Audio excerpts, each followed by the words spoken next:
Caption দেখে অবাক হয়ে গেলেন? হ্যাঁ, অবাক হওয়ার মতনই কথা। আপনি কি জানেন ব্রাজিলের মতো শক্তিশালী দলকে ৭-০ গোলে হারিয়েছিল বাংলাদেশ? এমনটি ঘটেছিল ১৯৯০ সালে। তখনকার সময় বেশ কিছু টুর্নামেন্ট চালু ছিল বিশ্বে। এর মধ্যে অন্যতম ছিল ডানা কাপ। আর সেই ডানা কাপেই এই কীর্তিটি গড়েছিল বাংলাদেশ।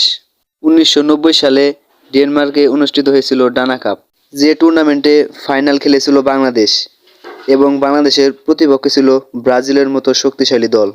১৯৯০ সালের সেই ঘটনা সম্পর্কে ফুটবলের পরিচিত মুখ তৌহিদ ফিরোজ বলেন, বাংলাদেশ থেকে বাংলা একাদশ নামের একটি দল যায় সেখানে ডানা কাপ এবং গুথিয়া কাপ খেলতে।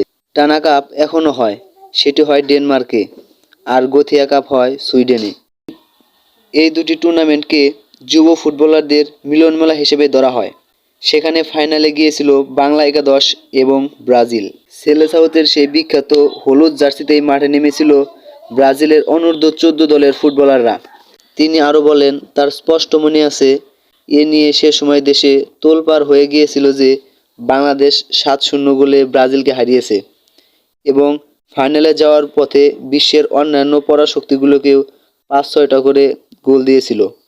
৭-০ গোলের জয়ের পর যখন তারা চ্যাম্পিয়ন হলো, সে সময় বাংলাদেশে খুব আলোচনা হলো যে হয়তো আর কয়েক বছরের মধ্যেই বিশ্বকাপে খেলতে পারে বাংলাদেশ, যদিও এখনও তা সম্ভব হয়নি।